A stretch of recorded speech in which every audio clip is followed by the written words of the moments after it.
Hi friends, welcome back to sports dictator channel. IPL 2024 అతి త్వరలో జరగబోతుంది, మీ అందరికీ తెలుసు. అండ్ ప్రాక్టీస్ క్యాంప్ గురించి అత్యధికంగా కామెంట్స్ అయితే నేను చూశాను. సో ఈ వీడియోలో డిస్కస్ చేద్దాం.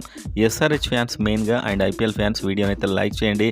ఎంత రెస్పాన్స్ ఉంది ఎస్ఆర్హెచ్కి అని నాకు కూడా తెలుస్తుంది.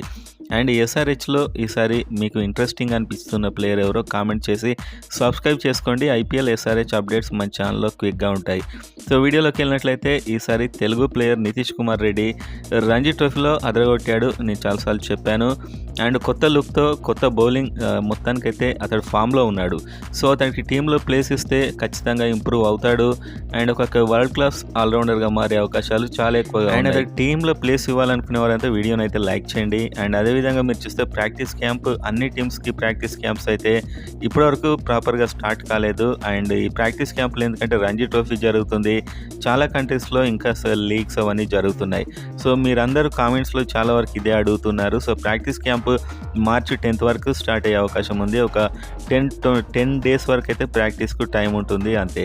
సో ఎందుకంటే అందరూ ఇప్పటికైతే టోర్నమెంట్లో అండ్ ఈవెన్ రంజీ ట్రోఫీలో కూడా చాలామంది బిజీ ఉన్నారు. సో మార్చి 10th వరకే ప్రాక్టీస్ క్యాంప్ స్టార్ట్ అయ్యే అవకాశాలు ఉన్నాయి. ఇప్పుడప్పుడే ప్రాక్టీస్ క్యాంప్ అయితే ఒక 1 week లోపు స్టార్ట్ అయ్యే అవకాశం లేదు. 10th వరకే స్టార్ట్ అవుతుంది అండ్ ఆ వెంటనే ఒక 10 days ప్రాక్టీస్ మాత్రం ఉంటుంది. సో ఈ విధంగా అందరూ బిజీనే ఉంటున్నారు కాబట్టి దీనికి కొత్తగా ప్రాక్టీస్ అనేది ఏమి ఉండదు. సో ఆ విధంగా 10 days బిఫోరే అవుతుంది. సో ఈ కామెంట్స్లో సెక్షన్ చూసి నేను ఈ వీడియో అయితే చేయడం జరిగింది. ఎందుకంటే ప్రాక్టీస్ క్యాంప్ స్టార్ట్ అయితే రియల్ అప్డేట్స్ అయితే వస్తూ ఉంటాయి.